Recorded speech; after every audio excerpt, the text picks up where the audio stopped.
Ready for a deep dive? We're going way back for this one, talking about a story that's practically ancient history, but still manages to feel, well, surprisingly relevant today.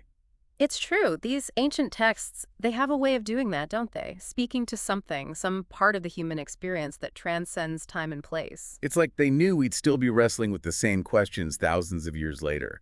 And today, we're tackling one of the big ones. Oh, the big ones. Those are always fun. Where are we headed on this deep dive? We're journeying into the world of the Epic of Gilgamesh. Think redating the Bible, predating Homer. Talk about ancient history. I mean, we're talking about whispers echoing through millennia here. Exactly. And those whispers, they've got a lot to say about power, friendship, the meaning of life, you name it. And to help us decode those ancient Mesopotamian messages, I've got an expert with me who can spot a leadership lesson in a shattered clay tablet. Well, you have to know where to look, right? But these fragments, they're more than just broken pieces of pottery. They're like windows into a whole different way of seeing the world. And we're lucky to have you here to guide us. Because let me tell you, working with these excerpts, it's more like piecing together a puzzle than reading a straightforward story. It's true, and that's part of what makes it so fascinating. We're working with Andrew George's translation, which itself is a marvel of scholarship. He had to piece together the epic from countless fragments, each one like a piece of a giant jigsaw puzzle. Imagine if your favorite novel was scattered to the winds, passed down through countless scribes, each adding their own flourishes and interpretations. It makes you appreciate the dedication of those ancient storytellers and the scholars who bring those stories back to life. But before we get lost in translation, let's set the stage. We're in ancient Mesopotamia, a world where gods and humans interacted in ways that make Greek myths look, well, a little tame. Oh, absolutely. We're talking about a world where the divine was woven into the fabric of everyday life. Imagine looking up at the night sky and seeing not just stars, but the eyes of gods watching your every move. Talk about pressure. And at the center of it all, we have Gilgamesh, our protagonist. 2/3 divine, king of Uruk. He's kind of a big deal. To say the least. But he's not your average benevolent ruler. The excerpts paint him as a bit of a tyrant, pushing his people to their breaking point. Yeah, the guy had a bit of a reputation. So what's the deal with that? Why are his people crying out to the gods for help? You'd think being 2/3 divine would come with a bit of a chill factor, right? You'd think. But to understand Gilgamesh's actions, we have to understand the Mesopotamian worldview. They believed that humanity's purpose was to serve the gods, build their temples, tend their fields, offer sacrifices. It was all about keeping those deities happy. To even a king, 2/3 divine still had a boss. Exactly. Gilgamesh, despite his lineage, was still expected to uphold this cosmic order. And his tyranny, as it's often called, stemmed from neglecting those duties. He put his own desires above the needs of his people, and the gods weren't too thrilled about that. And they weren't afraid to let him know it, right?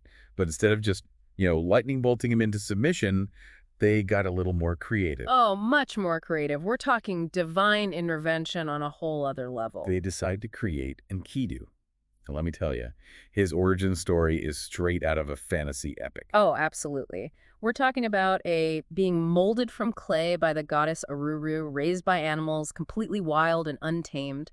Imagine a figure covered in hair, roaming the wilderness with gazelles, totally unburdened by the complexities of human civilization. He's like the original wild child. Exactly. But then enters Shamhat.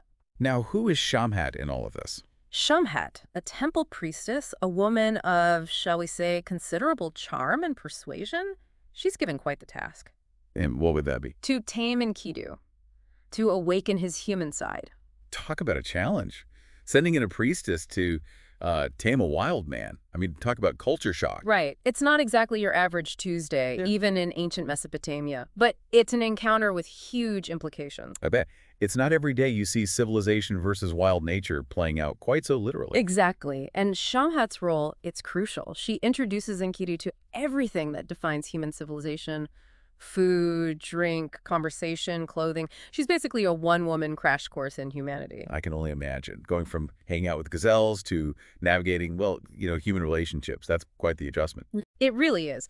But this encounter, it transforms Enkidu. He gains self-awareness, reason, even a longing for connection. So he's not just driven by instinct anymore. Exactly. He's capable of complex emotions, relationships. And it's this newfound awareness that sets the stage for his encounter with, well, you know who. Gilgamesh. Of course. Because what could possibly go wrong when you put a king with a bit of a god complex and a reformed wild man together? Right. It's a recipe for, shall we say, an interesting dynamic. Their first meeting.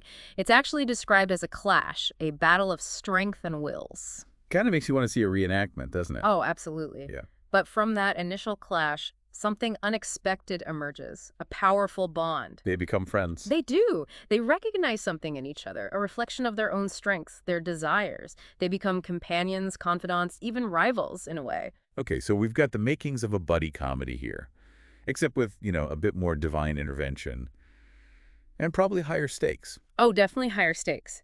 Because their thirst for glory, it leads them straight to the cedar forest, a place even the gods seem wary of. Oh, this can't be good. What is it with heroes and forbidden forests? Right. You'd think they'd have learned by now. But Gilgamesh and Enkidu, they're determined to make their mark. They decide to chop down the sacred cedar trees, a direct challenge to the gods, particularly to Humbaba, the guardian of the forest. Wait, Humbaba, isn't that? Oh, yeah. He's a big deal. We're talking breath of fire, voice that shakes mountains, kind of guardian. I'm guessing this Humbaba wasn't too thrilled about this whole tree chopping business. Let's just say he did not welcome them with open arms. But Gilgamesh and Enkidu, fueled by their bond, their desire for glory, they actually managed to defeat him. They win. They do, and return to Uruk triumphant.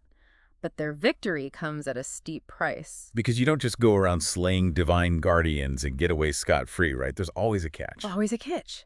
And in this case, it's Enkidu who pays the ultimate price. What happens to him? The gods, angered by the slaying of Humbaba, they inflict a slow, agonizing death upon Enkidu. That's rough. Talk about your consequences. It's a tragic turn in the story, a stark reminder that even in a world of gods and monsters, mortality has the final word.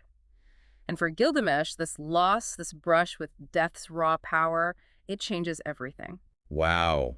Talk about a turning point. So Enkidu is gone, and Gilgamesh, he's suddenly confronted with his own mortality. I mean, this is a guy who thought he was practically invincible. Right? Exactly. He's used to getting what he wants, conquering every challenge. But death doesn't play favorites. Nope. Death comes for us all. So what does a king facing his own mortality do? In Gilgamesh's case, he decides to cheat death. He embarks on a quest for immortality, determined to escape the fate that befell his friend. And where does this quest lead him? He seeks out Utnapishtim, the sole survivor of a great flood, the only human granted immortality by the gods. Wait a minute, a great flood? As in wiping out almost all of humanity kind of flood. That sounds familiar. It does, doesn't it? Flood myths, they appear in cultures all over the world. And in Gilgamesh's case, this flood narrative isn't just a random plot point. It's a reminder of the gods' overwhelming power, the precariousness of human existence. So what happens when Gilgamesh finds this Utnapishtim? Does he get the secret to eternal life? Well, Utnapishtim, he's not exactly handing out immortality like party favors. He challenges Gilgamesh to a test. A test, like some kind of ancient riddle or something. Not quite. Utnapishtim tells him, stay awake for 6 days and 7 nights. That's it. Just stay awake. I mean, I've pulled all-nighters before. It's not exactly easy, but doable. You'd think. But Gilgamesh, exhausted by his journey, by grief, by, well, everything, he falls asleep. Oh no, he misses his chance. He does. But Utnapishtim, maybe he sees how desperate Gilgamesh is. He offers a consolation prize, a plant that can restore youth. Okay, so no eternal life, but a shot at turning back the clock. Not bad. Does he at least manage to get that? He finds the plant. It's hidden deep beneath the waters, this miraculous source of rejuvenation. But as he's bathing, celebrating his find, well, a snake enters the story. A snake. Of course. Snakes in these ancient tales, they're never just there for a friendly visit. This one's no different. The snake, it steals the plant, slithers away with Gilgamesh's chance at a youthful glow-up. Are you serious? You gotta be kidding me. All that for nothing. It might seem random, but this snake, it's not just a random thief. It represents something deeper. The snake shedding its skin, it embodies renewal, the cyclical nature of life and death. So it's symbolic. It's like the story is saying true immortality. It's not about staying the same forever, but about embracing the constant flow of existence. Exactly.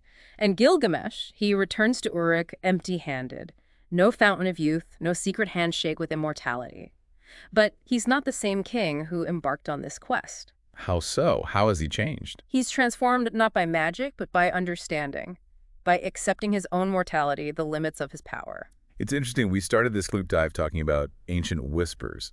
And it's like Gilgamesh's journey is a reminder that those whispers, they still have something to teach us. They absolutely do. His story reminds us that true leadership, it's not about defying death, but about embracing life, about serving something larger than ourselves. And sometimes it takes a brush with the unknown, with loss, with our own mortality, to really grasp that, right? Well, there you have it, a deep dive into the Epic of Gilgamesh, story of kings and gods, monsters and quests, but ultimately a story about what it means to be human.